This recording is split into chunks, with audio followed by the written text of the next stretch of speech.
ನಾನು ಹೋಗಿದ್ದು ನನ್ನ ಇಷ್ಟಲ್ಲೇ ಹೋಗಿದ್ದೇನೆ ರೀ. ನಾನು ಅವ್ನ ಜೊತೆ ಬಸ್ಸವ್ರನ್ನ ಕರ್ಕೊಂಡು ನಾನೇ ಹೋಗಿದ್ದೇನೆ ರೀ.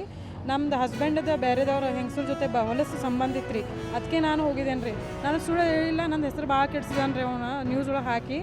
ಮತ್ತು ನನಗೆ ಹಂಗೆ ಮಾಡೋದಿತ್ತಂದ್ರೆ ನಂದು 2 ಮಕ್ಕಳು ಆಗ್ತಿರ್ಕಿಲ್ಲ ರೀ. 9 ವರ್ಷ ಅವ್ನ ಜೊತೆ ನಾನು ಜೀವನ ಮಾಡ್ತಿರ್ಕಿಲ್ಲ ರೀ. ಅವಾಗ ನಾನು ಮದ್ವೆಗಿದ್ರೆ ಪೈಲ, ಇಲ್ಲಾಂದ್ರೆ ಮದುವೆ ಆದ ತಕ್ಷಣ ಓಡಿ ಹೋಗ್ತೀನಿ ರೀ. ನಾನು 9 ವರ್ಷ ಇರ್ತಿರ್ಕಿಲ್ಲ ರೀ. ನನ್ನ ಮಕ್ಕಳ ಜೊತೆ ನಾನು ಜೀವನ, 2 ಮಕ್ಕಳು ಅದಾರ ನನಗೆ ಹೆಣ್ಮಗಳ, ಮತ್ತು 2 ಹುಡುಗಿಯರು ಅದಾರಂತೂ ಅವ್ನು ನಂಗೆ ಭಾಳ ಟಾರ್ಚರ್ ಕೊಡ್ತಾರೆ ಅವ್ರ ಮನೆಯಾಗಿನವರು ಅವರು ರೀ. ಅದಕ್ಕೆ ನಾನು ಅವ್ನು ಭಾಳ ಹೆಂಗಸರು ಹೊರಗೆ 1 ಸಲ ಅಲ್ಲ 2 ಸಲ ಅಲ್ಲ, ಈಗ 5ನೇ ಸಲ ರೀ ಅವ್ನು ಭಾಳ ಹೆಂಗಸರು ಹೊರಗೆ ರೀ ಹೆಂಗಸ್ರ ಜೊತೆ ಸಂಬಂಧ ಇಟ್ಕೊಂಡಿದ್ರಿ. ಅದಕ್ಕೆ ನಾನು ಸಿಟ್ಟಾಗಿ ನಾನು ಏನು ರೀ ಅವ್ನು ನಾನು ಔಷಧ ಕುಡಿದು ಸಾಯ್ತೇನು, ನಾ ಮತ್ತು ಹಿಂಗೆ ಮಾಡ್ರೆ ನಿನ್ನ ಜೊತೆ ಇರೋಲ್ಲ ಅಂತ ಏನು ರೀ.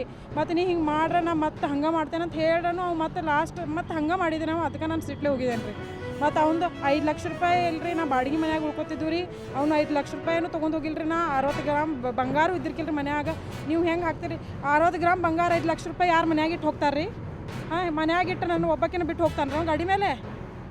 ಹೆಸರು ಎಲ್ಲ ನ್ಯೂಸ್ ಒಳಗೆ ಹಾಕಿ ಕೆಡ್ಸಿದಾನೆ ರೀ. ನನ್ನ ಹೆಸರು ಕೆಡ್ಸಿದ. ಅದಕ್ಕೆ ನಾನು ಈಗ ಮಾತಾಡ್ತೀನಿ ರೀ. ಅವ್ನು 5 ಲಕ್ಷ ರೂಪಾಯಿನೇ ತೊಗೊಂಡಿಲ್ಲ, ಅವ್ನು 6 ತೊಲಿ ಬಂಗಾರ ತೊಗೊಂಡು ಹೋಗಿಲ್ಲ ರೀ. ನಾನು ಯಾರು ಮನ್ಯಾಗ ಬಿಟ್ಟು ಹೋಗ್ತಾರೆ? ಹಂಗೆ ಇರ್ತಿತ್ತಂದ್ರೆ ಮನೆ ಕಟ್ಕೊಂಡು ಇರ್ತಿದ್ವಿ ರೀ. ಬಾಡಿಗೆ ಮನ್ಯಾಗ ಯಾಕೆ ಬೀಳ್ತಿದ್ವಿ ರೀ. ಸಾಲ ಆಯ್ತು ರೀ ನಮ್ಗೆ ಸೊಸೈಟಿಯಾಗ. ನನ್ನ ಹೆಸರಲ್ಲೇ ರೊಕ್ಕ ತೊಗೊಂಡು ತಿಂದಾನೆ ರೀ ಅವ್ನು. ನಾ ಬಸವರಾಜ್ ಜೊತೆನೇ ಇರ್ತೇನೆ ರೀ. ನಾನು ಅವ್ನು ಕರ್ಕೊಂಡೋಗಿ ನಂದು ಇಷ್ಟಲ್ಲೇ ನಾ ಹೋಗಿದ್ದೇನೆ ರೀ ಅವ್ನ ಜೊತೆ ಇದ್ದಿದ್ದು 9 ವರ್ಷ ಪೈಲ ಆಯ್ತು ರೀ ನಂದು. ಅವ್ನು ಲವ್ ಮಾಡ್ತಿದ್ರಿ. ನಾನು ಮದುವೆ ಆದ್ಕೂಲೆ 9 ವರ್ಷ ಏನೂ ಕಾಂಟ್ಯಾಕ್ಟ್ ಇದ್ದಿರ್ಕಿಲ್ಲ ರೀ. ಇವ್ನು ಹಿಂಗೆ ಮಾಡೋಂತಲೇ ನಾನು ಅವ್ನು ಕಾಂಟ್ಯಾಕ್ಟ್ ಮಾಡಿ ಅವ್ನ ಜೊತೆ ಹೋಗಿದ್ದೇನೆ ರೀ. ಹಾಂ, ಇತ್ತು ರೀ. ಕರೆ ನಾನು ನಮ್ಮ ಅವ್ವ ಅಪ್ಪ ಇಷ್ಟಲ್ಲೇ ಅವ್ರು ಅಲ್ಲಿ ಎಲ್ಲಿ ಮದುವೆ ಮಾಡ್ಕೊಟ್ಟಾರ ಅಲ್ಲೇ ಮದುವೆ ಮಾಡ್ಕೊಂಡು ಹೋಗಿನಿ ರೀ ನಾ. ಆಮೇಲೆ ನಂದು ಏನೋ ಅವ್ನ ಜೊತೆ ಕಾಂಟ್ಯಾಕ್ಟ್ ಇದ್ದಿರ್ಕಿಲ್ಲ ರೀ. ಇವ್ನು ಹಿಂಗೆ ಮಾಡೋಂತಲೇ 2 ತಿಂಗಳು ಆತು ರೀ. ನಾ ಅವ್ನು ಕಾಲ್ ಮಾಡಿ ಕಾಂಟ್ಯಾಕ್ಟ್ ಮಾಡೀನಿ ರೀ. ಅವ್ನು ಕರ್ಕೊಂಡು ಹೋಗಂತಲೇ ನನಗೆ ಅವ್ನು ಕರ್ಕೊಂಡು ಹೋಗಿದ್ದಾನೆ ರೀ. ಅದು ಅವ್ನು ಗೊತ್ತು ರೀ, ನಾನು ಹೇಳೋಲ್ಲ ರೀ. ಆಕೆ ಏನು ಮಾಡಿದ, ಆಕೆ ಏನು ಲಪಡ ಮಾಡಿದ ಅಂತ ಅದು ಅವ್ನು ಕೇಳ್ಕೊರಿ ನೀವು. ನನಗೆ ಅದು ಗೊತ್ತಿಲ್ಲ ರೀ. ಮತ್ತು ನಾ ಹೋಗ್ತೇನಂತ ನಮ್ಮ ಅವ್ವ ಅಪ್ಪ ಏನೂ ಸಪೋರ್ಟ್ ಇಲ್ಲ ರೀ. ನಂದು ಇಷ್ಟಲ್ಲಿ ನಾ ಹೋಗಿದ್ದೇನೆ ರೀ. ಅವ್ನು ನಮ್ಮ ಅವ್ವ ಅಪ್ಪನ ಮೇಲೂ ಕಂಪ್ಲೇಂಟ್ ಮಾಡಿದಾನೆ ರೀ. ನಮ್ಮ ಅವ್ವ ಅಪ್ಪಗೆ ಏನೂ ಗೊತ್ತಿಲ್ಲ ರೀ. ನಾ ಹೋಗತ್ತೇನಂತ ನಂದು ಇಷ್ಟಲ್ಲೇ ನಾ ಹೋಗಿದ್ದೇನೆ ರೀ. ಆತು ರೀ.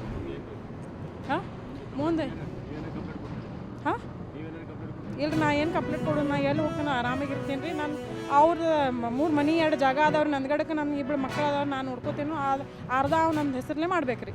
ಇಲ್ಲಾಂದ್ರೆ ನಾನು ಕಂಪ್ಲೇಂಟ್ ಮಾಡ್ತೇನೆ ರೀ ಹೋಗಿ ಪೊಲೀಸ್ ಸ್ಟೇಷನ್ಗೆ. ಕಾಂಟ್ಯಾಕ್ಟ್ ಮಾಡೋಕೆ ಏನು ಟ್ರೈ ಮಾಡಿಲ್ಲ ರೀ. ಮತ್ತು ಅವ್ನ ಕಡೆ ನನ್ನ ಜಾಗದ ಪೇಪರ್ ಅದಾವ್ರು ನಂದ್ಗಡ್ದು. ಆ ಪೇಪರ್ ಅವ್ನು ನಂಗೆ ತಂದು ಮುಟ್ಟಿಸ್ಬೇಕು ರೀ. ಇಲ್ಲಾಂದ್ರೆ ಅದು ನಾನು ಕಂಪ್ಲೇಂಟ್ ಮಾಡ್ತೇನೆ. ನನ್ನ ಹೆಸರಲ್ಲೇ ಅವ್ನ ಕಡೆ ನನ್ನ ಜಾಗದ ಪೇಪರ್ ಅದಾವ್ರಿ. ಅವ್ನು ನಂಗೆ ತಂದು ಕೊಡ್ಬೇಕು ರೀ. ಮತ್ತು ಅಲ್ಲಿ 3 ಮನೆ 2 ಜಾಗ ಅದಾವ್ರಿ. ಅದು ನಂದ್ಗಡ ಒಳಗೆ ನಮ್ಮಲ್ರಿ. ಅವ್ರದ್ದು ನಮ್ಮ ಹಸ್ಬೆಂಡ್ ಅದಾವ್ರಿ. ನಮ್ಮ 2 ಹುಡುಗಿಯರು ಅದಾವ್ರಿ. ಅವ್ರದ್ದು ಅರ್ಧ ನಮ್ಗೆ ಕೊಡ್ಬೇಕು ರೀ. ಅವ್ರು ನಮ್ಮ ಹುಡುಗಿಯರ ಜೀವನ ನಾನು ನೋಡ್ಕೋಬೇಕು. ನಾನೇ ನೋಡ್ತೇನೆ ರೀ. ನಾನೇ ಅವ್ರು ಬೆಳೆಸ್ತೇನೆ ರೀ. ಅರ್ಧ